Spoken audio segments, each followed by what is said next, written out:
안녕하세요. 책한민국입니다.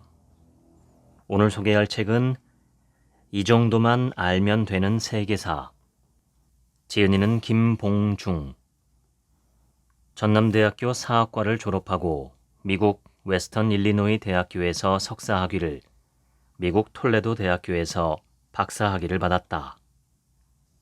미국 샌디에이고 시립대학에서 동양인 교수 최초로 학생들이 뽑은 올해의 교수상을 받았으며 현재 전남대학교 명예교수로 있다. 본문을 읽겠습니다. 세계사는 정치, 경제, 문화가 뒤엉켜 흐르는 거대한 물줄기를 비추는 거울이다. 오늘날 우리가 맞닥뜨린 복잡한 문제들은 과거 다른 사회들이 비슷한 상황에서 어떤 선택을 했고 어떤 결과를 맞았는지를 살펴볼 때 해답의 실마리가 드러난다. 집필 내내 나는 역사의 고리라는 이미지를 붙들고 썼다.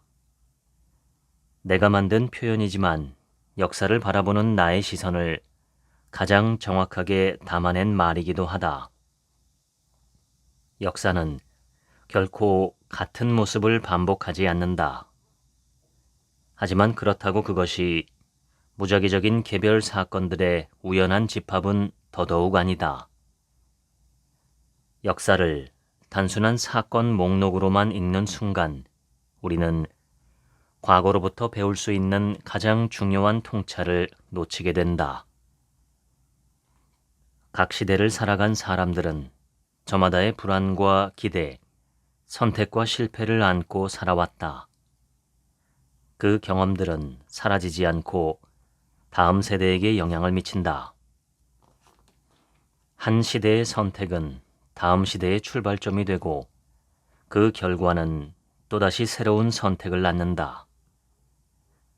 마치 고리가 끊어지지 않고 이어지듯 과거는 현재를 만들고 현재는 미래를 만든다. 이것이 바로 역사의 고리다. 고대 문명은 두 개의 거대한 축을 중심으로 펼쳐졌다. 하나는 이집트, 메소포타미아, 인더스 문명을 아우르는 고대 근동이고 다른 하나는 기원전 1100년 무렵부터 기원전 146년 로마에 굴복하기 전까지 찬란한 빛을 발했던 고대 그리스다. 근동의 땅에서는 인류가 정착해 농사를 짓고 공동체를 이루며 문명의 씨앗을 싹 틔웠다. 그리스에서는 도시국가 폴리스가 태동했고 민주주의와 철학이라는 사상적 혁명이 일어났다. 이 모든 것이 오늘날 서양 정신과 제도의 뿌리가 되었다. 이 복잡한 퍼즐을 잇는 한 인물이 있다. 기원전 356년 마케도니아라는 작은 왕국에서 태어난 그는 그리스 세계를 넘어 동방에 이르기까지 거대한 제국을 세웠다. 이름만으로도 전설이 된 알렉산드로스 대왕이다. 고대 마케도니아는 오늘날의 그리스, 북마케도니아, 불가리아를 아우르는 땅이었지만 역사 속에서는 주목받지 못한 변방이었다.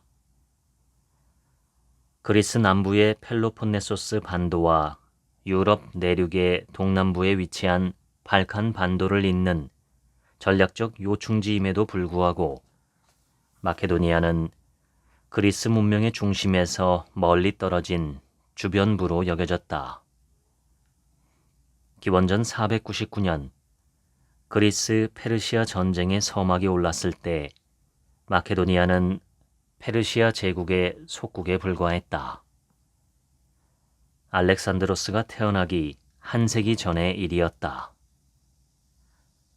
그리스 동맹국들의 불굴의 저항 앞에 페르시아 군대는 결국 그리스에서 물러났다. 그리스 페르시아 전쟁이 끝난 뒤 그리스 도시 국가들 사이에 쌓였던 긴장과 경쟁은 다시 불붙었다. 그 틈을 비집고 들어온 것이 마케도니아 왕국이었다. 필리포스 2세의 강력한 리더십 아래 마케도니아는 교묘한 외교와 냉철한 군사 전략으로 주변 국가들을 하나씩 조율하며 세력을 키워갔다. 흩어진 도시국가들을 차례로 굴복시키고 기원전 338년 마침내 그리스를 완전하게 통합했다. 그리스를 통합한 필리포스 2세의 시선은 자연스럽게 동쪽의 거대한 페르시아 제국으로 향했다. 신흥 강국 마케도니아와 지중해를 지배하는 페르시아의 대립은 필연적인 운명이었다. 페르시아 제국은 기원전 6세기부터 메소포타미아 문명을 거머쥐었다. 티그리스 강과 유프라테스 강 사이 비옥한 땅, 오늘날의 이라크 지역을 중심으로 세워진 이 문명은 페르시아 제국의 심장이었다. 중국의 황하 문명과 남미의 마야 문명을 제외하면 페르시아 제국은 고대 5대 문명 중 3개, 즉 이집트, 메소포타미아, 인더스를 단일 제국 아래 두며 광활한 세계를 지배했다. 그리스는 정치적 독립과 개인주의를 중시하는 도시국가 체제로 민주주의와 개인의 자유를 꽃피웠다. 반면 메소포타미아, 이집트, 페르시아 문명은 농경 중심의 공동체 가치를 중시하며 강력한 중앙 집권 체제를 구축했다. 알렉산드로스 대왕은 왕좌에 오른 지 불과 2년 만인 기원전 334년에 페르시아 원정을 선언했다. 그는 페르시아를 무너뜨리지 않고서는 그리스의 평화를 지킬 수 없다는 확신을 갖고 있었다. 원정을 앞두고 그는 이렇게 선언했다. 인류 역사는 끊임없는 전쟁의 연속이다. 전쟁은 두려움이지만 그 두려움을 이겨내는 자만이 진정한 자유를 손에 넣는다. 영원할 줄 알았던 페르시아 제국은 무너졌고 알렉산드로스라는 이름은 전설로 굳어졌다. 그는 남쪽으로는 이집트를, 동쪽으로는 인더스 강까지 진격하며 유럽, 아시아, 아프리카, 세 대륙에 걸친 거대한 제국을 세웠다. 인류 역사상 처음으로 서로 다른 대륙의 문명들이 하나의 제국 안에서 숨쉬게 된 순간이었다. 하지만 그의 정복은 기원전 323년 33세라는 젊은 나이에 갑작스러운 죽음으로 막을 내렸다. 짧지만 강렬했던 12년의 정복 기간 동안 알렉산드로스 대왕은 알렉산드리아를 비롯한 수많은 도시를 세우며 이들을 현대적 의미의 다문화 도시로 키웠다. 그는 그리스어를 제국의 공용어로 정해 서로 다른 언어를 쓰는 민족들이 소통할 수 있게 했다. 각 정복지에서 마케도니아 군인과 원주민 간의 결혼을 장려했고 자신도 페르시아 왕실 공주들과 여러 차례 혼인해 동서양의 경계를 허물었다. 정치적 통합을 넘어 문화와 민족을 아우르는 융합과 화합을 꿈꾼 그의 진심은 다음 말에 고스란히 담겨 있다. 칼로 얻은 것은 확실하지 않고 오래가지 못하지만 친절과 절제로 얻은 사랑은 확실하고 영원하다. 알렉산드로스가 일으킨 동서 문화의 융합은 단순한 군사적 정복을 넘어 새로운 문화적 지평을 열었다. 이 시기는 고전 그리스 정신과 동방의 풍부한 문화가 어우러진 범세계적 문화 현상이 나타나기 시작한 때로 19세기 역사학자 요한 구스타프 드로이젠이 헬레니즘이라 명명했다. 그로부터 약 200년 뒤 또 다른 제국이 등장해 세계를 하나로 묶었다. 이번에는 칼뿐 아니라 도로와 법이라는 문명화된 도구를 이용했다. 바로 로마 제국이다. 로마 제국은 인류 역사상 가장 광대한 영역을 지배했다. 영국의 안개 낀 해안에서부터 북아프리카의 태양 아래 그리고 근동과 중동의 사막 끝까지 뻗어 있었다. 로마 제국은 정치, 사회, 법률, 언어 등 여러 분야에서 서구의 문화적 토대를 마련했다. 19세기 독일의 역사학자 레오폴트 폰 랑케는 이렇게 말했다. 로마 이전의 모든 역사는 로마로 흘러들어갔고 로마 이후의 역사는 로마로부터 흘러나왔다. 전설에 따르면 로마는 기원전 753년 로물루스라는 인물에 의해 세워졌다. 그는 쌍둥이 형제 레무스와 함께 늑대 젖을 먹으며 자랐고 도시의 터전을 어디에 둘지를 두고 치열한 갈등 끝에 레무스를 죽이고 홀로 로마를 건국했다. 로마라는 이름도 그의 이름에서 따왔다. 로마가 마주한 가장 강력한 경쟁자는 북아프리카의 카르타고였다. 기원전 3세기 로마는 남쪽으로, 카르타고는 북아프리카 해안을 따라 북쪽으로 세력을 확장하며 두 제국의 운명을 건 대결이 시작되었다. 포에니 전쟁으로 알려진 이 충돌의 중심에는 카르타고의 한니발과 로마의 스키피오라는 두 장군이 있었다. 기원전 216년 이탈리아 남부 평원에서 벌어진 칸나의 전투에서 한니발은 로마 대군을 꺾으며 로마 정복을 눈앞에 두었다. 그러나 긴 전투와 끈긴 보급, 지원군의 부재는 한니발이 이끄는 카르타고군을 점차 흔들리게 했다. 전세는 서서히 로마 쪽으로 기울었다. 기원전 146년 스키피오가 이끄는 로마군이 카르타고를 완전히 정복했다. 영토가 넓어질수록 경제와 정치에 균열이 생기기 시작했다. 귀족과 평민 사이의 간극은 점점 더 벌어졌고 사회의 균열은 깊어졌다. 더욱이 정복 전쟁에서 잡혀온 민간인과 군인들이 대거 노예로 전락하면서 노예 수가 폭증했다. 이는 로마 사회 전반을 불안정하게 만드는 요인이 되었다. 기원전 73년 그런 불안은 스파르타쿠스가 이끈 노예 검투사 반란으로 폭발했다. 10만 명의 노예가 반란군에 가담해 이탈리아 전역을 휩쓸었지만 결국 잔인하게 진압되었다. 스파르타쿠스는 전사했고 살아남은 6천 명의 반란군은 로마로 이어지는 아피아 가도를 따라 십자가에 못 박혀 처형당했다. 스파르타쿠스의 반란과 끊임없는 전쟁은 군사 지도자들의 권력을 키웠고 반대로 원로원의 영향력은 줄어들었다. 군부가 정치 무대의 중심으로 떠오르며 권력 다툼이 끊이지 않았다. 이때 등장한 인물이 율리우스 카이사르였다.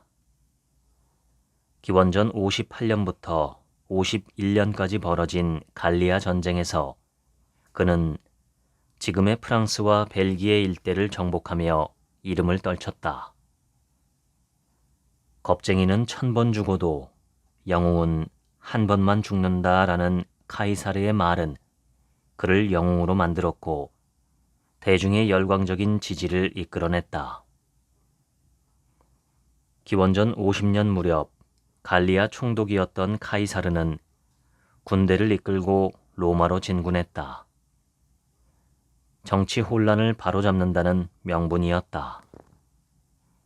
루비콘 강을 건너며 내뱉은 주사위는 던져졌다 라는 한마디는 돌이킬 수 없는 결정을 상징하며 오늘날까지도 혁명과 쿠데타의 대명사로 남아있다. 기원전 44년 카이사르는 로마 제국의 종신 독재관으로 즉위해 자신의 꿈을 이뤘다. 종신 독재관이란 원로원의 승인 없이도 법을 만들고 전쟁을 선포하며 모든 관직을 임명할 수 있는 절대 권력자였다. 카이사르는 이제 로마의 유일한 지배자가 되었다. 500년 동안 이어진 공화정은 끝났고 한 사람의 권력이 모든 것을 좌우하는 시대가 시작되었다. 하지만 한 달 뒤인 3월 15일 원로원의 보수파가 계획한 암살로 그의 생은 막을 내렸다. 23번이나 칼에 찔린 그는 양아들 같은 존재였던 브루투스마저 배신에 가담하자 마지막으로 브루투스 너까지 라는 말을 남겼다. 이 순간은 지금도 배신의 상징으로 전 세계의 기억 속에 깊이 새겨져 있다. 기원전 31년 카이사르의 조카이자 양아들이었던 옥타비아누스가 악티움 해전에서 안토니우스와 클레오파트라가 이끄는 연합 함대를 격파하며 단번에 강력한 지도자로 떠올랐다. 옥타비아누스는 로마의 유일한 지배자로 군림하게 되었고 기원전 27년에는 원로원으로부터 아우구스투스라는 칭호를 받으며 로마의 첫 번째 황제로 등극했다. 그의 손길 아래 로마는 평화와 번영의 시대로 접어들었다. 이 시기는 팍스 로마나라 불렸고 약 200년간 이어진 로마의 황금기였다. 팍스 로마나 시절 로마 제국의 영토는 그야말로 광활했다. 이탈리아 반도를 중심으로 스페인, 프랑스, 그리스, 지중해 연안 대부분, 브리튼 섬의 일부, 현재의 이스라엘과 요르단, 아라비아 북부, 중동 지역인 튀르키예와 시리아, 그리고 북아프리카의 이집트까지 끝없이 뻗어나갔다. 로마의 황금 시대는 무역, 정치, 법률, 건축, 공학, 예술 등 다방면에서 지금까지 이어지는 깊은 영향력을 남겼다. 팍스 로마나를 가능하게 한 문화적 기반은 다문화주의, 다신교, 그리고 관용이었다. 그러나 이러한 질서에 균열을 일으키는 세력이 등장했다. 1세기 무렵 로마 사회에 퍼지기 시작한 기독교였다. 기독교는 유일신 신앙을 내세워 황제 숭배를 포함한 기존의 종교 관습을 거부했다. 결국 313년 콘스탄티누스 대제가 밀라노 칙령을 발표하며 기독교를 공인했다. 380년에는 기독교가 로마 제국의 국교로 자리 잡았다. 강력한 유일신 신앙은 기존의 다신교와 관용이라는 문화적 다양성을 무너뜨렸고 제국의 통합은 흔들리기 시작했다. 내부적으로는 경제 위기가 결정타였다. 정복 전쟁으로 쌓아올린 부와 자원에 기대어 번영을 누렸던 로마는 더 이상 새로운 영토를 개척하지 못하자 균열이 생겼다. 특히 정복지 감소로 노예 노동력이 줄면서 농업 생산량이 급감했고 농산물 수출이 줄어 무역이 타격을 받았다. 막대한 군사비를 충당하려고 주화를 무분별하게 찍어내면서 화폐 가치가 폭락하고 인플레이션이 심화되었다. 제국을 유지하기 위해 세금은 갈수록 늘어났고 이는 시민들의 거센 불만으로 이어졌다. 경제의 균열은 곧 정치적 혼란으로 번졌다. 황제가 하루가 멀다 하고 교체되었고 암살과 쿠데타가 일상이 되었다. 395년부터 476년 사이에 황제가 20명 가까이 바뀌었는데 대부분 군사 지도자이거나 외세의 힘을 빌려 자리 잡았다. 인도 유럽 어족의 일파인 게르만족은 본래 스칸디나비아 반도와 독일 일대에서 시작해 남서쪽으로 이동하며 고트족, 반달족, 앵글로색슨족, 프랑크족 등으로 갈라졌다. 4세기 초 급격한 기후 변화로 농업 환경이 악화되자 이들은 새로운 터전을 찾아 남하했고 로마의 국경을 위협하기 시작했다. 동쪽에서는 흉노족의 후예인 훈족이 당시 왕이었던 아틸라의 지휘 아래 동유럽을 휩쓸며 게르만족을 서쪽으로 밀어냈다. 결국 476년 게르만 용병 출신 장군 오도 아케르가 서로마 제국을 정복하며 로마의 서쪽 제국은 막을 내렸다. 이것은 엄밀히 말해 서로마 제국의 멸망이었다. 이미 395년 로마 제국은 서로마와 동로마로 나뉘었고 비잔틴 제국이라 불린 동로마 제국은 서로마 제국이 멸망한 뒤에도 1000년 가까이 존속했다. 로마 법은 법 앞에 평등이라는 개념을 최초로 명문화해 현대 법치주의의 토대를 낳았다.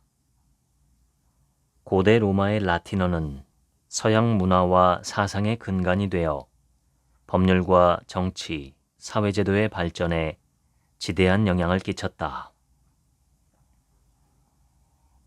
로마 제국이 무너지자 기독교가 유럽을 하나로 묶기 시작했다. 이것이 중세시대의 시작이었다. 유럽의 중세시대는 흔히 고대와 근대 사이에 끼인 중간시대라는 이름 아래 축소되어 왔다.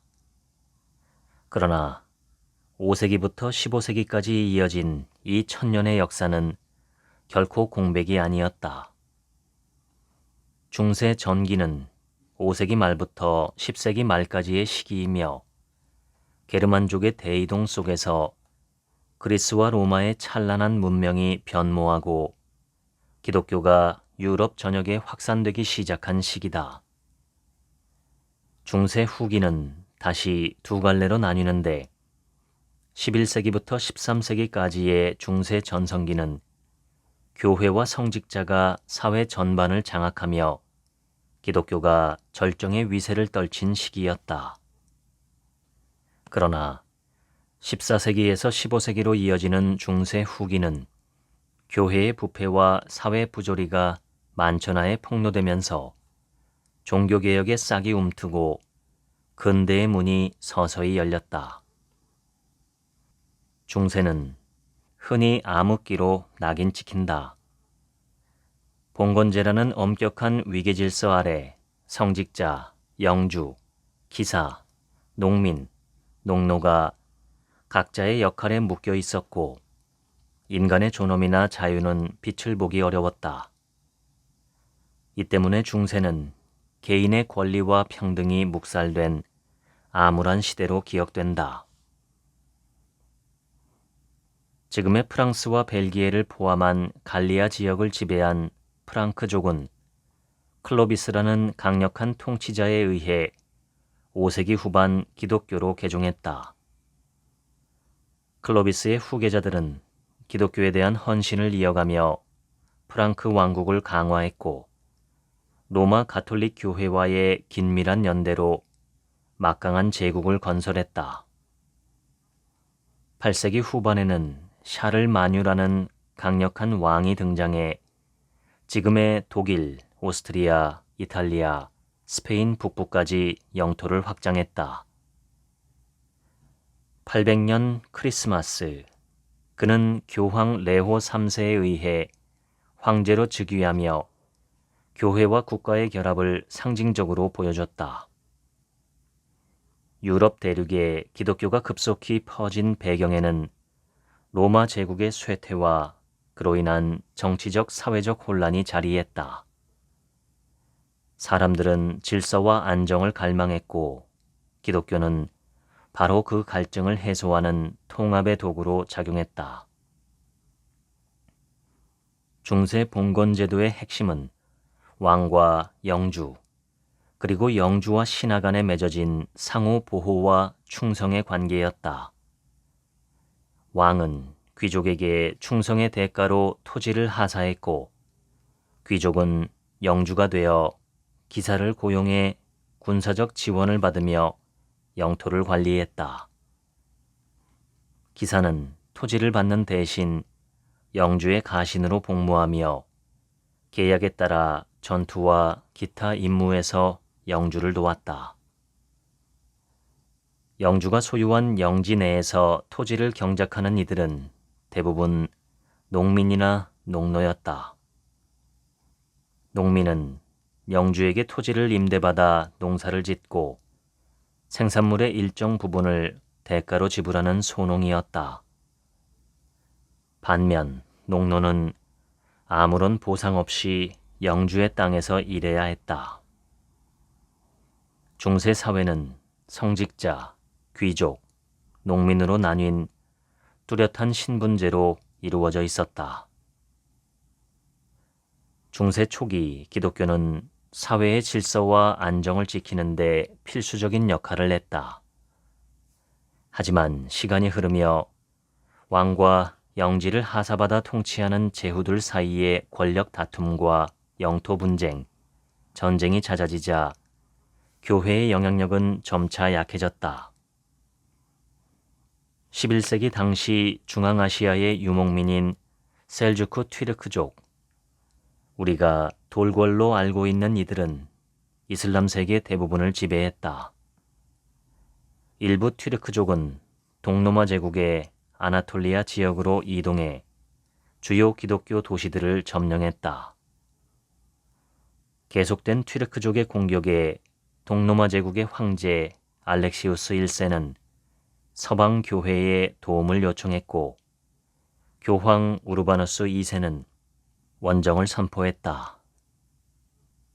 예루살렘이 튀르크족에 함락되자 순례자들의 불안과 불만은 커졌고 교황은 예루살렘을 되찾아 교회의 권위를 높이고 기독교 공동체를 결속하는 기회로 삼고자 했다. 교황의 부름에 유럽 전역의 기독교인들이 결집했다. 종교적 열정에 힘입어 제1차 십자군은 1099년 예루살렘을 탈환하는 데 성공했다. 그러나 십자군은 도시 내의 무슬림과 유대인 남녀노소를 가리지 않고 무차별 학살했고 지중해 동해안을 따라 4개의 십자군 국가를 세웠다. 십자군이 본국으로 귀환하자 무슬림들은 반격에 나섰고 예루살렘을 다시 탈환했다. 이후 약 200년 동안 성지 회복을 위한 십자군 원정이 6차례 더 이어졌다. 시간이 흐르며 초기의 종교적 열정은 시들고 세속적 욕망이 자리 잡았다. 영주와 기사들은 영토 확장을, 상인들은 무역로 확대를, 농민들은 더 큰 신분 자유를 추구했다. 중세 대학의 발전은 유럽 전역에 교육과 학문의 새 장을 열었다. 철학, 신학, 법학, 의학 등 다양한 탐구의 중심지 역할을 했고 이러한 교육 시스템은 오늘날 고등교육의 기초가 됐다. 르네상스는 14세기 이탈리아에서 시작된 문화적, 지적 대반전이 일어난 시기였다. 재생이라는 말 그대로 잊힌 고대 그리스와 로마의 유산이 다시 빛을 되찾는 순간이었다. 인간과 인간성에 대한 탐구, 즉 인문주의가 중심에 섰고 예술, 과학, 철학 등 각 분야에서 기존의 경계를 무너뜨리며 세계를 바라보는 방식을 완전히 새롭게 바꾸었다.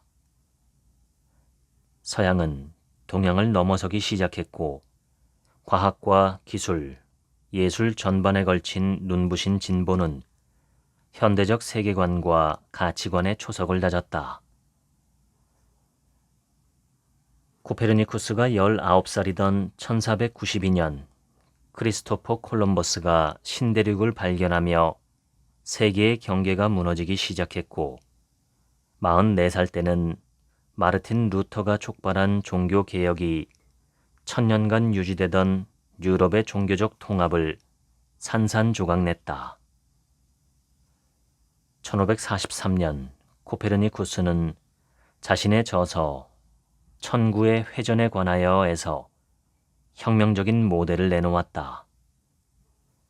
지구를 포함한 여러 행성이 태양을 중심으로 공전한다는 지동설이었다. 이 이론은 신중심적 세계관을 해체하고 인간 존재에 대한 새로운 종교적, 철학적 논쟁의 불씨를 댕겼다. 코페르니쿠스는 새로운 우주관을 이렇게 표현했다. 우리가 아는 것을 알고 모르는 것을 모른다고 인식하는 것, 그것이 진정한 지식이다. 200년간의 십자군 전쟁 동안 이슬람 세계의 수학, 천문학, 의학 같은 선진 지식이 유럽으로 스며들었다. 고대 그리스와 로마의 지혜가 아랍어를 거쳐 다시 유럽으로 돌아오는 아이러니한 역사가 펼쳐졌다. 이탈리아 항구 도시들의 번영은 곧 부의 집중으로 이어졌다. 메디치 가문의 후원 아래 탄생한 산드로 보티첼리, 미켈란젤로, 레오나르도 다빈치, 필리포 브루넬레스코 같은 예술가들은 고대 예술 전통을 재해석하여 인간의 개성과 경험을 중심에 둔 새로운 예술 세계를 열었다. 그들의 작품은 신중심적 세계관에서 벗어나 인간 중심의 르네상스를 알리는 신호탄이었다. 14세기 초에 단테의 신곡이 탄생했다. 단테는 교리적인 관점이 아니라 인간의 죄와 구원에 대한 철학적 고찰을 통해 사후세계에 접근하며 사랑, 정치, 도덕과 같은 세속적인 주제를 다루었다. 이 작품은 라틴어가 아닌 토스카나 방언인 이탈리아어로 쓰여 일반 대중의 접근성을 높였다. 이 흐름은 1513년 마키아벨리의 군주론으로 이어졌다. 군주론은 통치자의 역할과 권력의 본질을 냉철하게 고찰한 정치 철학서로 역시 이탈리아어로 쓰였다. 신곡과 군주론이 이탈리아어로 쓰였다는 사실은 르네상스를 이해하는 데 중요한 의미를 가진다. 그 시기에 독일에서는 구텐베르크가 금속 활자 인쇄기를 발명했다. 이 혁신은 지식을 대량으로 인쇄하고 빠르게 전파하여 신곡과 같은 작품들이 순식간에 유럽 전역에 퍼져나가게 했다.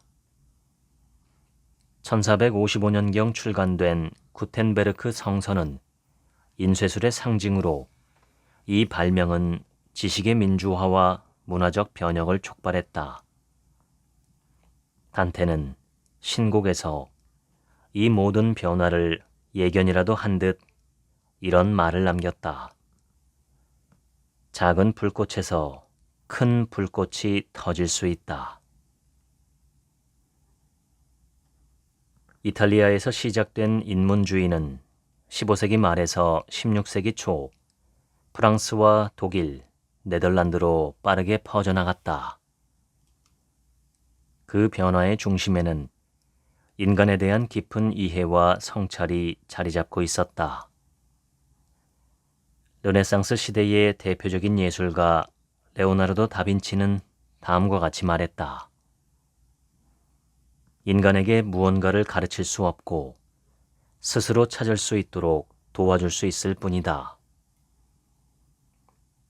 이때까지 사람들은 교회가 가르쳐주는 지식을 절대적으로 믿고 따랐다. 이러한 절대적 믿음에 반대되는 개인의 자유로운 탐구와 사유를 강조한 그의 말은 르네상스 인문주의 정신을 반영한 말이라고 할 수 있다.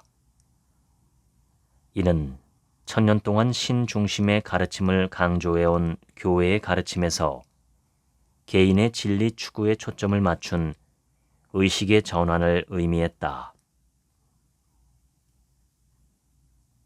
1492년 크리스토퍼 콜럼버스의 배가 신대륙 해안에 닿은 순간 대항해 시대가 시작되었다. 이 시기에 만들어진 무역망과 권력 구조는 유럽의 황금기를 떠받쳤다. 하지만 그 아래에는 폭력, 노예제, 식민 지배가 단단히 뿌리내렸고 오늘날까지 세계 불평등의 씨앗으로 남았다. 15에서 16세기 유럽의 해양 팽창은 아메리카, 아프리카, 유럽, 아시아를 이어붙여 하나의 거대한 네트워크를 만들었다. 유럽은 군사력, 자본, 항해술로 바다를 장악해 무역의 법칙을 독점했고 비유럽 지역은 금, 은, 설탕, 면화 같은 자원과 값싼 노동력을 떠안는 주변부가 되었다. 부와 권력이 유럽으로 집중되고 그 불균형은 오늘날까지도 격차가 유지되고 있다. 대항해 시대는 단순한 탐험의 시대가 아니었다. 왕권과 상업자본, 군사력, 항해 기술이 얽히며 바다를 둘러싼 새로운 규칙이 만들어진 권력과 자본의 전환기였다. 비유럽 세계는 독립된 문명권이 아니라 유럽의 원자재와 노동력을 공급하는 거대한 저장고가 되었다. 16세기 스페인은 아메리카 포토시 은광에서 쏟아져 나온 막대한 은으로 유럽을 주도하는 핵심 세력으로 부상했다. 이 은은 식민 지배와 강제 노동 속에서 채굴된 산물이었고 수많은 원주민의 희생 위에 쌓인 부였다. 카리브해, 브라질, 북아메리카 남부의 설탕, 면화 플랜테이션은 아프리카 노예의 강제 노동에 의존했고 생산물의 이유는 다시 유럽으로 흘러 상업, 산업 자본의 토대를 닦았다. 영국 동인도 회사는 인도와 중국에서 차와 비단 무역을 장악하며 현지 통치자들을 무력으로 압박했고 네덜란드 동인도 회사는 인도네시아 말루쿠 제도에서 향신료를 독점하며 농민들을 강제 지배 체제에 묶었다. 영국은 또한 인도 벵골에서 전통 직물업을 세금과 수입품으로 파괴해 경제를 재편했고 이는 대규모 기근을 불러일으켰다. 아프리카는 노예무역의 비극적 중심지가 되었다. 유럽 상인과 현지 권력자의 결탁으로 수백만 명이 아메리카로 끌려가며 인구 유출과 정치 혼란이 아프리카를 짓눌렀다. 결국 유럽의 부와 권력은 아메리카의 자원, 아프리카의 노동력, 아시아 상품 시장이라는 세계 네트워크에서 피어난 열매였다.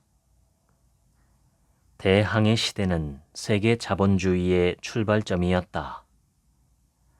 식민지 착취, 노예노동, 불평등 교역이 전 세계적으로 얽히며 만들어진 구조였다. 오늘날 글로벌 빈부격차와 개발 불균형은 바로 이 뿌리 깊은 체제가 형태만 바뀌어 이어진 결과다. 그런 점에서 콜럼버스의 항해는 단순한 신대륙 발견이 아니라 유럽 중심 권력 체제가 싹트기 시작한 역사적 출발점이었다. 그 과정에서 폭력과 강제는 항상 뒤따랐다.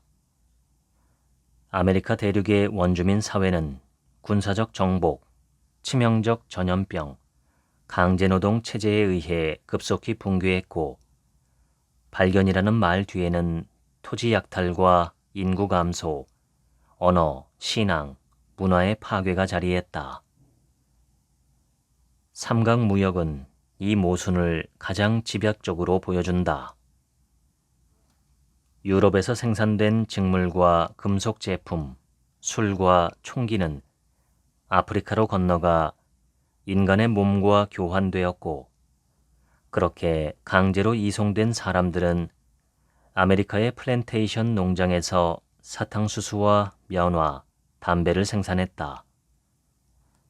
이 농산물과 원료는 다시 유럽으로 돌아가 상업과 공업의 부를 증식시켰다. 근대 유럽 사회의 번영은 바로 이 순환 구조 위에서 가능했다. 1517년 10월 31일 마르틴 루터는 비텐베르크 교회 문에 95개조 반박문을 내걸었다. 1000년 동안 이어져 온 기독교 질서에 대한 직접적인 도전이자 종교개혁의 시작을 알리는 신호탄이었다. 그의 주장은 유럽 사회에서 막강한 권력을 휘두르던 로마 교황청의 권위에 대한 심대한 도전이었다. 모든 사람은 자기 자신의 믿음과 죽음에 대해 책임져야 한다.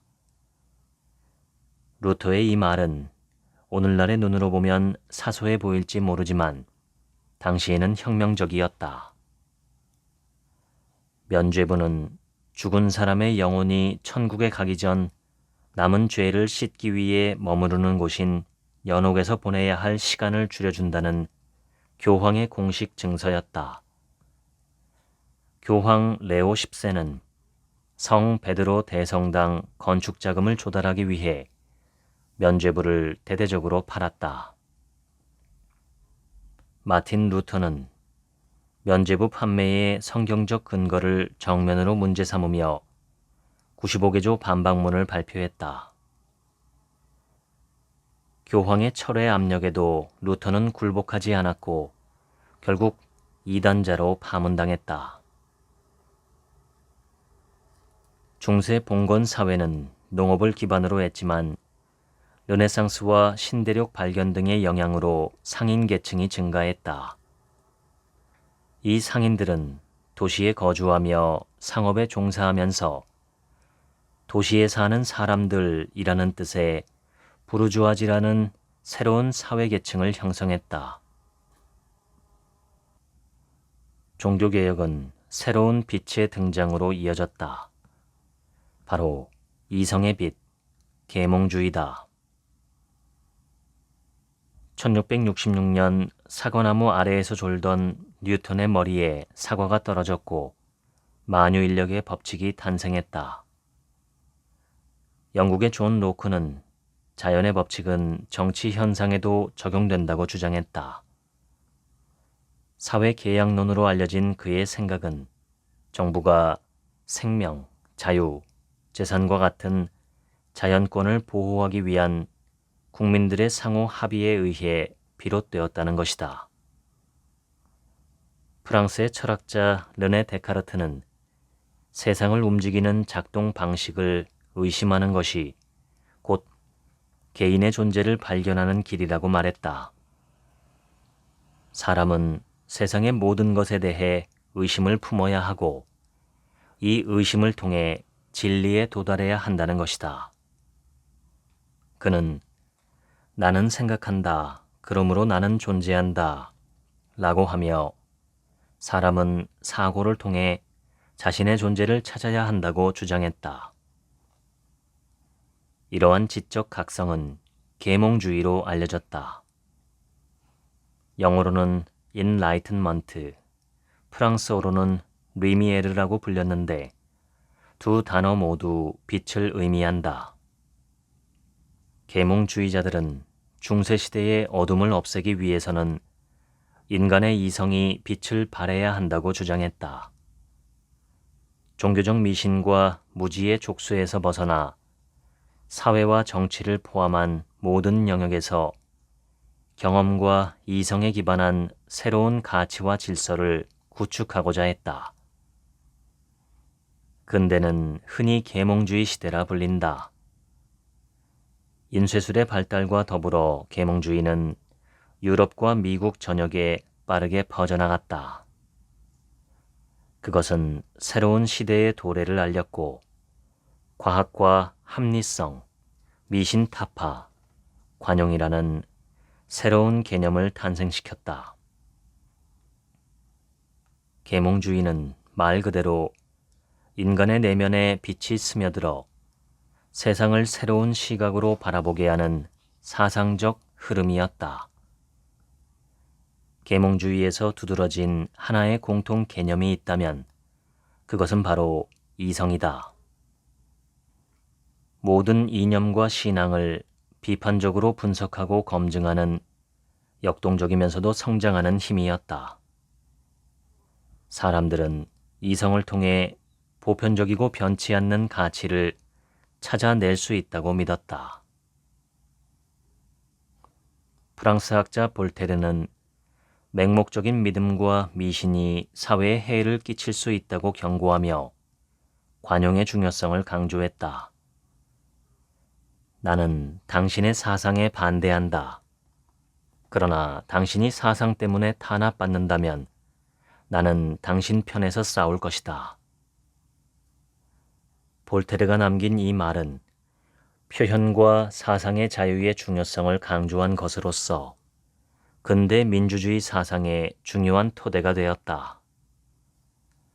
계몽주의 사상가들의 영향으로 관용은 이성의 시대를 정의하는 개념으로 서구 사회에 확립되었다. 한때 사회 질서의 기반이었던 종교는 이제 진보의 장애물로 여겨졌다. 계몽주의자들은 인간의 이성과 과학적 사고가 새로운 사회 질서를 이끌어갈 것이라고 믿은 것이다. 프랑스의 정치가 막시밀리앙 로베스피에르는 혁명의 이상을 좇는다는 명목 아래 수많은 사람을 단두대에서 처형했다. 그의 공포 정치는 계몽주의가 낳은 최악의 비극이었다. 프랑스 혁명의 혼란 속에서 나폴레옹은 계몽의 이름을 빌려 독재자로 군림했다. 20세기에 들어서는 독일의 히틀러, 이탈리아의 무솔리니, 그리고 중국의 마오쩌둥 같은 독재자들이 계몽이라는 이름 아래 비이성적이고 비인간적인 폭력을 자행했다. 18세기 후반은 종종 혁명의 시기라고 불린다. 사람들은 기존의 권위와 전통에 도전하며 자유를 외쳤다. 미국에서 독립혁명이 일어났고 얼마 지나지 않아 프랑스 혁명이 발생했다. 이 두 혁명은 서구의 정치 지형을 뒤흔들었다. 미국의 독립은 전 세계 민주주의 역사에 깊은 족적을 남겼다.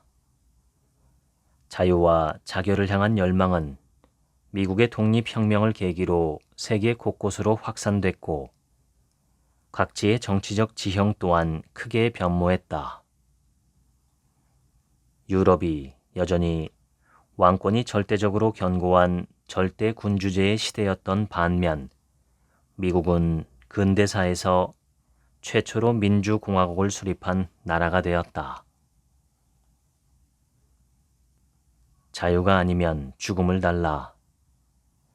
1775년 변호사이자 정치인이었던 패트릭 헨리가 버지니아 의회에서 외친 이 말은 미국 전역에 울려 퍼졌다. 13개 식민지에 살던 사람들은 단결하기 시작했다. 1776년 7월 4일 독립선언문이 발표되었다. 1789년 미국 독립전쟁이 불러온 재정 압박은 프랑스를 심각한 위기로 몰아넣었다.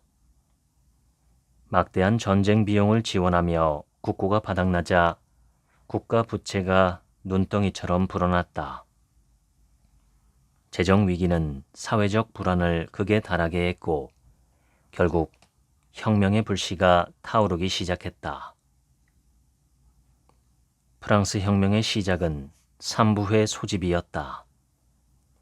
3부회는 국왕이 중요한 문제를 논의하기 위해 소집했던 신분제 회의로 성직자, 귀족, 평민 대표자들로 구성되었다.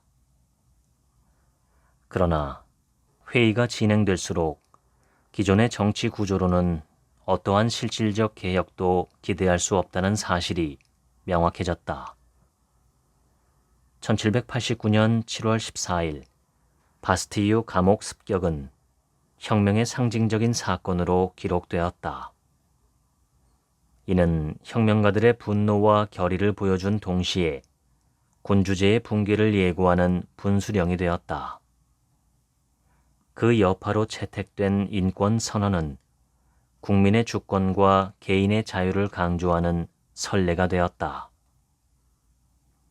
자유, 평등, 박애는 억압받는 자와 권리를 박탈당한 자의 정당한 외침이 되었다. 루이 16세와 마리 앙투아네트의 처형은 프랑스 혁명의 결정적 전환점이었다. 프랑스 혁명은 변화의 도가니였으며 구시대와 신시대, 억압과 자유가 정면으로 충돌하는 극적인 장이었다. 그 결과 로베스피에르가 주도한 공포정치가 등장했고 공포정치가 종식되자 그 틈을 타 나폴레옹의 독재 정권이 부상한 것이다. 1517년 마르틴 루터가 이끈 종교개혁은 유럽 전역을 전쟁으로 몰고 갔다. 1618년부터 1648년까지 지속된 30년 전쟁은 적게는 400만 명, 많게는 1200만 명의 목숨을 앗아갔다.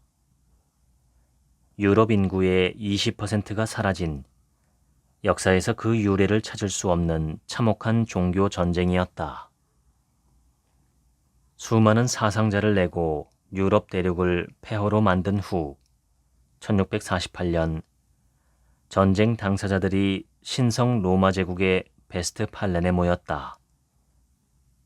그곳에서 전쟁을 종결하는 평화협상 조약이 체결되었다. 조약은 신성 로마 제국의 황제보다 각 연방 군주의 권한을 중시하며 각 지역이 자국 영토와 외교에 대해 독자적 권한을 지닌 주권 원칙을 굳혔다. 루터파와 칼뱅파를 포함한 세 종파의 공존을 인정하고 교황의 종교 개입을 제한했다. 이로써 국가 간 평등과 영토 주권, 내정 불간섭을 핵심으로 하는 근대 국가 질서가 시작되었으며 국제법과 세력 균형 외교의 기초가 마련되었다. 30년 전쟁에서 승리를 거둔 프랑스가 스페인의 쇠퇴와 함께 유럽 대륙의 지배 세력으로 부상했다. 잉글랜드는 전쟁에 직접 참여하지는 않았지만 전쟁의 혼란 속에서 해상 강국으로 부상하기 시작했다. 또한 베스트팔렌 조약으로 종교의 자유가 인정되었다. 베스트팔렌 조약은 명확한 국경을 설정함으로써 분쟁의 가능성을 줄이고 국가 간 무역과 교류를 촉진했다. 국경을 존중하는 이 같은 원칙은 오늘날까지 국제법에서 중요한 원칙으로 남아있다. 베스트팔렌 조약은 근대 국가의 지리적 경계를 확립했으며 이후 유럽 외교의 근간이 되었다. 18세기 중후반 영국에서 시작된 산업혁명은 인류 역사에서 전례를 찾을 수 없는 변화의 물결을 일으키며 모든 것을 바꾸어 놓았다. 기계가 사람을 대신했다. 사람들은 일자리를 찾아 도시로 이동했고 전통적인 가족 구조와 지역 공동체가 빠르게 해체되기 시작했다. 생산 수단이 거대 자본에 집중되고 공장 시스템이 자리 잡으며 사회는 이전과는 전혀 다른 계급 구조와 경제 질서를 갖추게 되었다. 이러한 변화는 인간의 일상, 사회적 관계, 문화, 나아가 정치 체제까지 모든 것을 재편했다. 또한 산업혁명은 전 세계를 하나로 연결하는 거대한 망을 만들어냈다. 산업혁명은 눈부신 물질적 번영을 불러왔지만 그 이면에는 점차 깊어지는 인간 내면의 고립과 소외가 숨어 있었다. 사람들은 서로에게서 멀어졌고 마음 한구석에는 고독과 소외감이 짙게 드리워졌다. 그 와중에 자본주의가 초래한 불평등과 갈등은 새로운 사상의 등장을 불러왔다. 사회주의와 공산주의는 경제적, 사회적 정의를 요구했고 무정부주의는 국가 권력의 정당성 자체를 문제 삼으며 더욱 급진적인 변화를 외쳤다. 서로 다른 사회 이념이 충돌하고 재편되는 과정에서 보수와 진보라는 선명한 구분이 생겨났고 진영 간 갈등은 훨씬 격렬해졌다. 산업혁명은 새로운 계급을 만들었다. 자본가와 노동자, 두 세계로 갈라지고 그 사이에는 넘기 어려운 벽이 세워졌다. 가진 자와 가지지 못한 자 사이의 갈등과 대립이 곳곳에서 불타올랐다. 산업혁명은 자본주의의 뿌리를 깊게 내리게 했다. 1867년 출판된 자본론에서 독일의 카를 마르크스는 자본을 단순한 돈이나 재산 그 자체가 아니라 더 많은 가치를 만들어내기 위해 움직이는 가치라고 정의했다. 마르크스는 자본주의가 자본가들이 노동자의 노동력을 착취해 부를 축적하는 체제라고 비판했다. 이러한 불평등이 계급 갈등의 근원이며 결국 노동자 혁명을 통해 계급 없는 사회로 나아가야 한다고 주장했다. 이 사상은 사회주의 이론의 토대가 되었고 나아가 공산주의 이론의 교과서가 되었다. 사회주의는 개인의 이익을 넘어서 공동체의 이익과 평등을 핵심 가치로 내세운다. 부의 분배가 공정하게 이루어지도록 정부가 적극적으로 나서 개입하는 체제를 추구하며 이를 통해 사회적 불평등을 줄이고자 한다. 한편 공산주의는 사회주의의 완성형이라 할 수 있는데 모든 생산수단과 자원이 철저히 공동 소유되며 국가와 계급이 완전히 사라진 진정한 평등 사회를 이상으로 꿈꾼다. 간단히 말해 자본주의는 개인과 시장에 맡기고 사회주의는 사회와 정부가 조율하며 공산주의는 완전한 공동 소유와 평등을 향해 나아간다. 산업혁명은 기계의 혁신만이 아니라 새로운 사회계급과 경제체제를 세우고 정치적 이념 갈등을 불러온 시대였다. 오늘날 우리가 겪는 수많은 사회적 갈등과 구조적 변화의 뿌리 역시 바로 산업혁명에서 비롯되었다. 19세기 초 영국에서 혁명적인 이론이 발표되었다. 다윈의 진화론이었다. 진화론은 당시 정치사회적 분위기 속에서 열강의 식민지배 야욕에 의해 변질되어 그들이 자행한 차별과 착취의 근거가 되었다. 종의 기원은 평범한 과학서가 아니었다. 인간과 생명, 자연에 대한 기존의 생각을 완전히 뒤흔드는 혁명이었다. 다윈의 진화론은 단지 생물학에 머물지 않고 철학과 사회, 윤리까지 빠른 속도로 그 영향력을 뻗쳤다. 다윈의 진화론은 일부에 의해 왜곡되어 사회적 다윈주의라는 이데올로기로 변질되었다. 이 이론은 다윈의 자연 선택 개념을 인간 사회에 적용하며 동물 세계의 적자 생존이 사회에서도 불변의 법칙이라 주장했다. 다윈 사상의 핵심은 바로 자연 선택이라는 개념이다. 다윈은 같은 종 안에서도 개체마다 유전 가능한 차이가 존재하며 그중 환경에 가장 적합한 개체가 더 오래 살아남고 더 많이 번식한다고 보았다.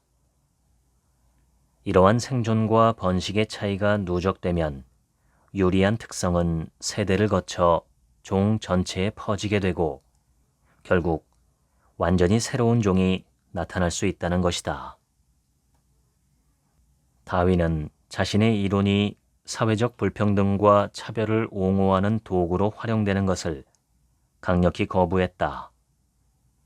다윈은 인간을 단순히 경쟁하는 존재로 보지 않았다.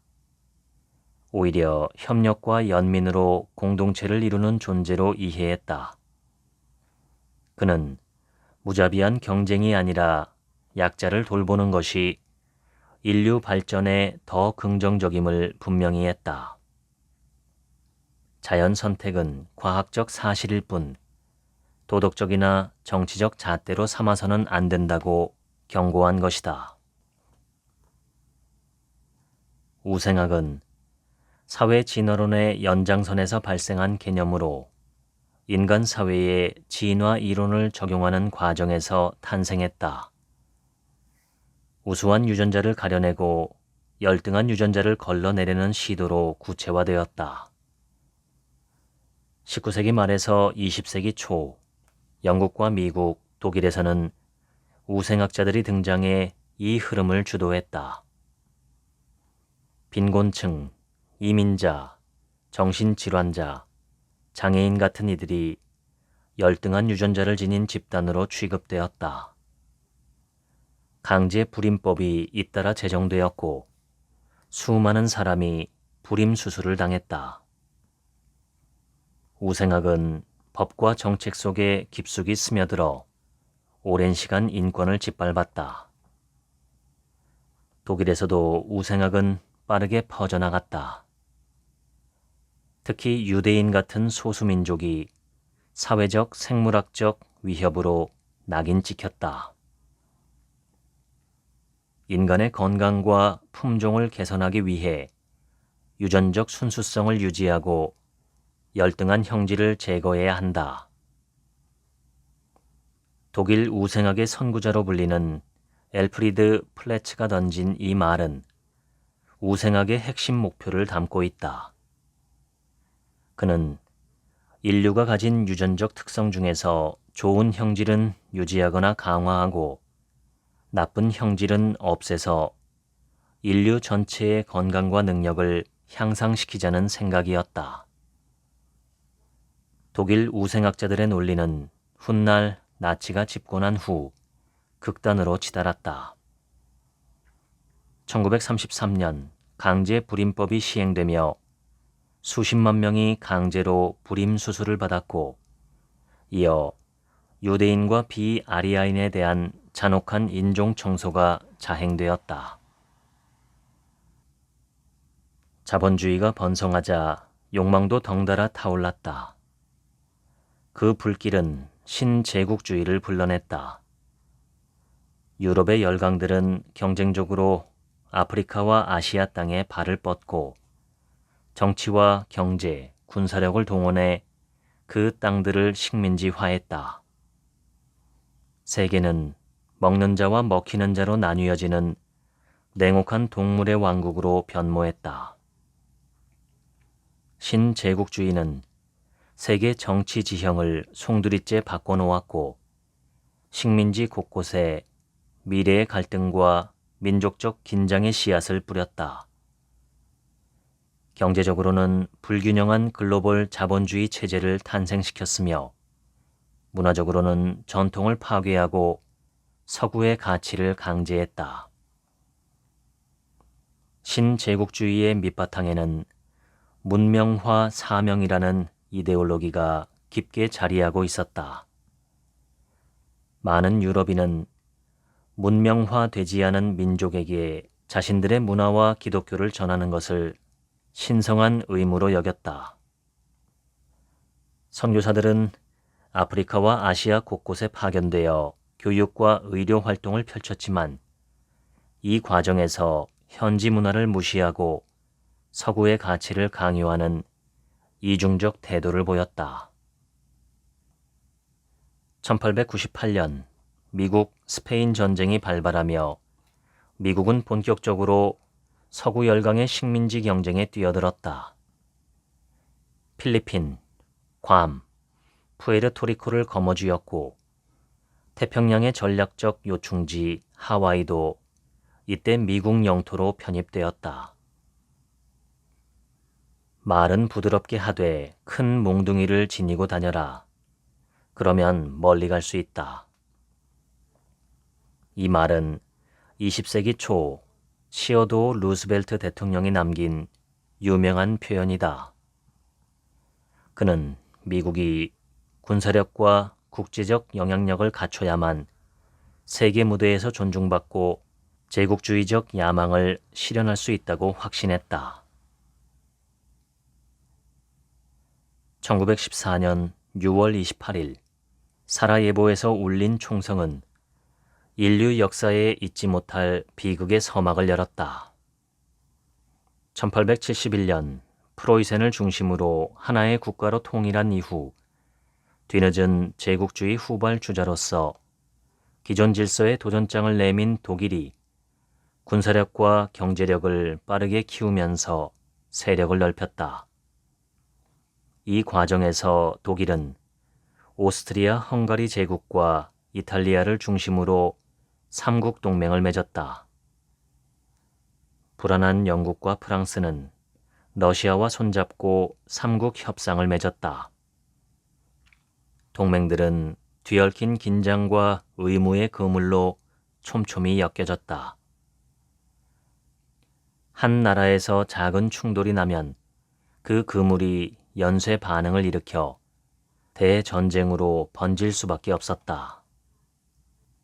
제1차 세계대전은 20세기 초 유럽에서 벌어진 초유의 참혹한 전쟁이었다. 산업화로 급격히 증강된 군사력과 전통적 전투 방식이 결합되면서 전쟁은 전에 없던 규모와 잔혹함으로 치달았다.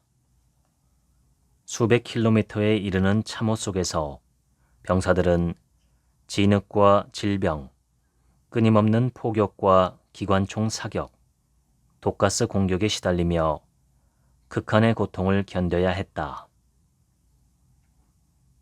독일은 영국을 고립시키기 위해 무제한 잠수함 작전을 펼쳤다. 이 과정에서 미국 선박들이 침몰하는 사건이 잇따르며 미국 여론은 급격히 전쟁 참전을 지지하게 되었다. 1917년 미국이 참전했다. 미국의 막대한 병력과 신선한 자원이 투입되자 전세는 급변했다. 한편 1917년 10월 볼셰비키 혁명이 일어나면서 러시아는 전쟁에서 손을 떼고 내전에 돌입했다. 1918년 11월 11일 4년여의 지옥 같은 전쟁이 마침내 막을 내렸다. 2천만 명의 목숨이 진흙 속에 묻혔고 그 희생은 인류가 감당해야 할 가장 참혹한 상처로 남았다. 1919년 1월 베르사유에서 열린 파리 강화 회의는 전쟁을 종식하고 새로운 평화의 토대를 다지려고 했다. 그러나 그 결말은 복잡하고 비극적이었다. 30여 개국이 참여했지만 실질적인 주도권은 영국, 프랑스, 미국, 이탈리아의 손에 쥐어졌다. 베르사유 조약은 독일의 가혹한 영토 상실과 군사력 제한, 그리고 막대한 배상금을 부과했다. 이 조항은 독일 국민 사이에 깊은 굴욕감과 분노를 불러일으켰다. 1929년부터 1939년까지 그 10년은 세계 경제가 무너져 내린 지옥 같은 시간이었다. 시작은 1929년 10월 세계 금융의 심장부인 미국 월가의 주가가 폭락하면서였다. 전 세계는 대공황이라는 거대한 블랙홀에 빨려 들어갔다. 독일을 중심으로 유럽은 무장을 재개했고 결국 제2차 세계대전이 폭발했다. 전시 경제는 죽어가던 산업에 숨을 불어넣었다.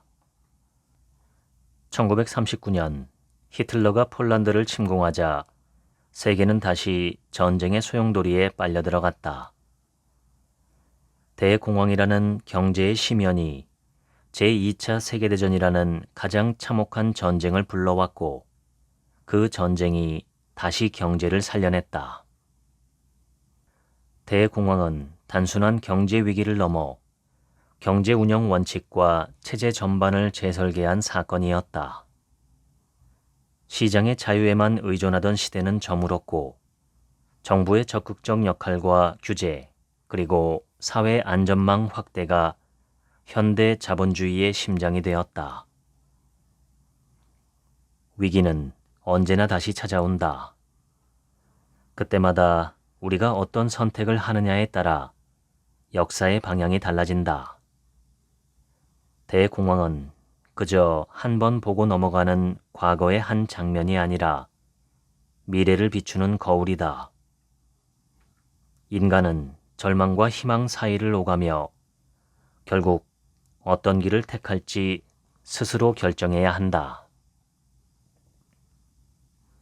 제2차 세계대전은 인류 역사상 최악의 재앙이었다. 7천만 명이 넘는 목숨이 사라졌고 도시들은 잿더미가 되었다. 인간의 존엄성은 땅에 떨어졌고 홀로코스트 같은 조직적 학살은 인간이 얼마나 잔인할 수 있는지 적나라하게 보여주었다. 전쟁이 끝난 뒤에도 그 상처는 쉽게 아물지 않았고 세대를 넘어 깊은 상흔으로 남았다. 1941년 12월 7일 일본군이 미국령 하와이의 진주만을 기습적으로 공습했다. 2,400명이 넘는 미국인이 목숨을 잃었고 태평양 함대에 막대한 피해가 발생했다. 이에 미국은 즉각 일본에 전쟁을 선포했다. 일본이 독일, 이탈리아와 맺은 삼국 동맹 때문에 미국은 유럽과 태평양 두 전선에서 모두 참전하게 되었고 이는 세계사의 흐름을 근본적으로 바꾸는 계기가 되었다. 진주만 공습으로 미국이 참전하면서 유럽 한도는 천천히 연합군 쪽으로 기울었다. 전쟁의 핵심은 동부전선이었다. 소련은 독일군의 주력과 직접 맞서며 전쟁 전체에서 가장 큰 희생을 감내했다. 특히 1942년부터 1943년까지 이어진 스탈린그라드 전투는 처음으로 소련이 독일군을 결정적으로 꺾은 전투였다. 이 승리는 독일의 진격을 완전히 멈춰 세우며 전세를 뒤집는 중대한 분기점이 되었다. 서방연합군은 1944년 6월 6일 노르망디 상륙작전, 이른바 D-Day를 통해 제2전선을 개설했다. 독일을 서쪽에서 압박하며 전쟁의 종결을 앞당긴 중요한 작전이었다. 태평양 전쟁에서는 1945년 8월 미국이 히로시마와 나가사키에 원자폭탄을 투하하며 일본의 항복을 앞당겼다. 전쟁은 인간의 가장 깊은 야만성을 드러내는 무대이며 그 안에서 우리는 스스로 무엇이 되어가는지를 마주하게 된다. 엘리 위젤, 홀로코스트 생존자이자 작가. 지금까지 이 정도만 알면 되는 세계사 읽어드렸습니다.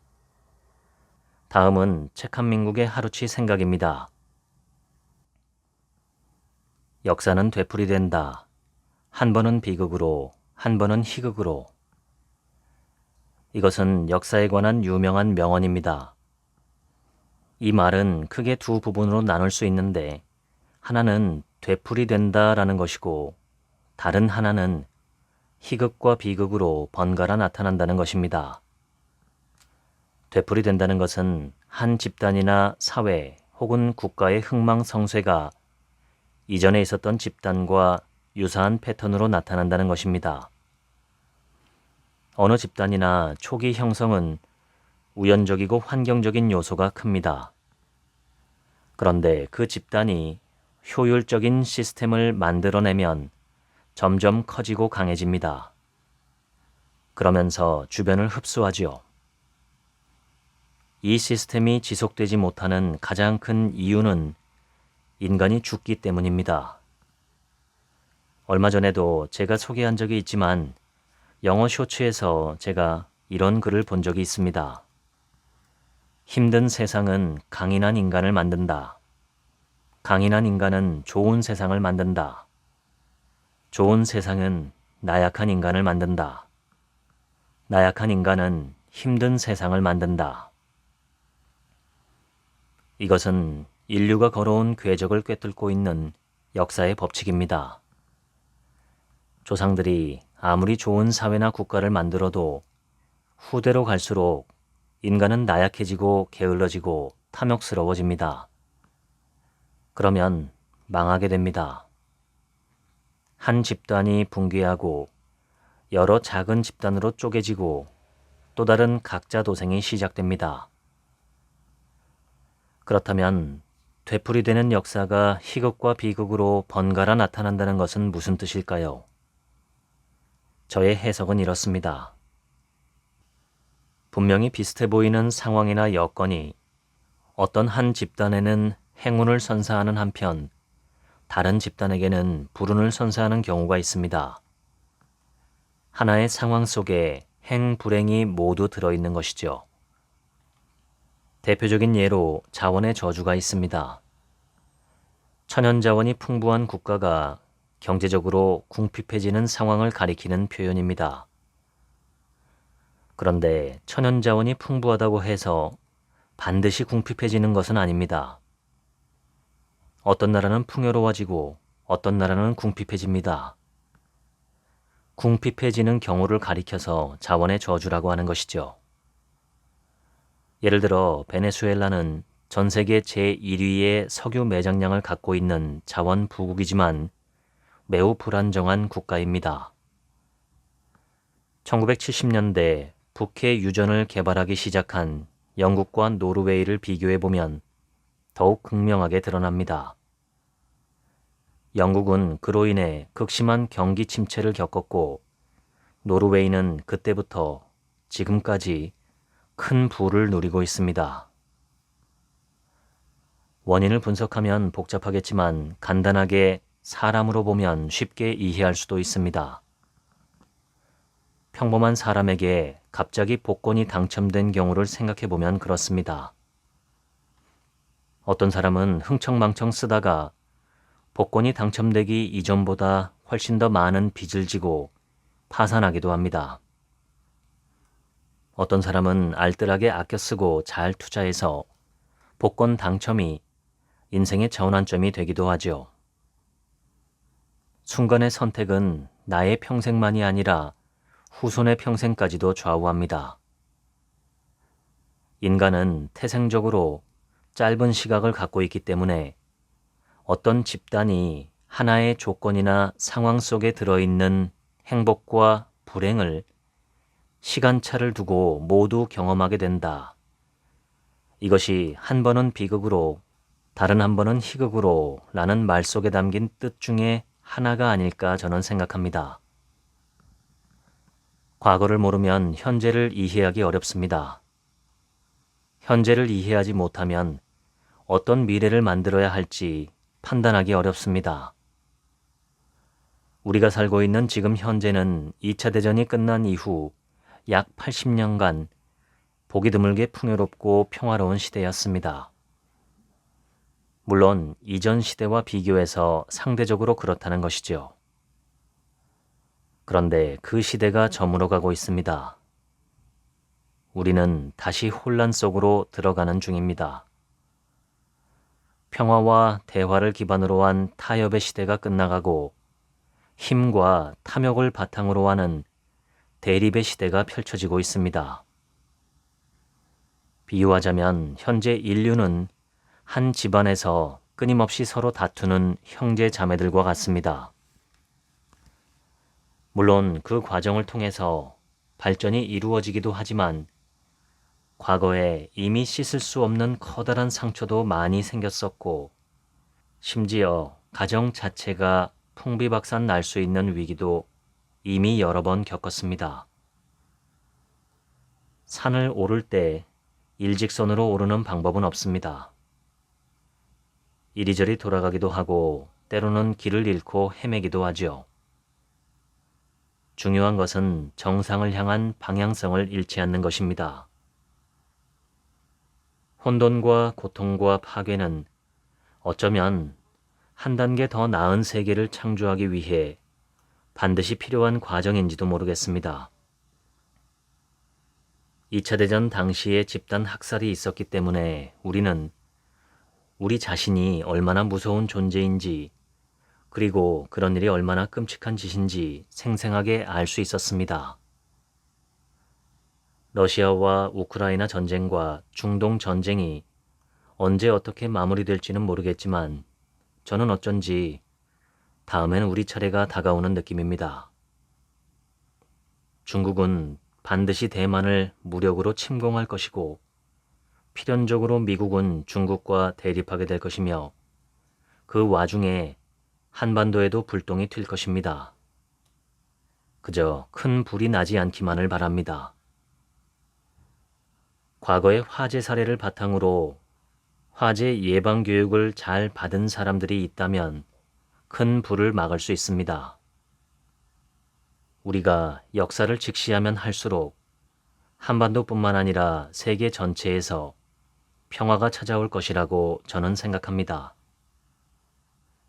어느 누구도 어떤 집단도 영원히 강할 수는 없다는 사실을 직시한다면 우리가 약간의 겸손을 회복할 수도 있지 않을까 싶습니다. 또 하나의 명언으로 하루치 생각을 마무리하겠습니다. 역사를 잊은 민족에게 미래는 없다. 지금까지 책 한 민국의 하루치 생각이었습니다. 들어주셔서 감사합니다.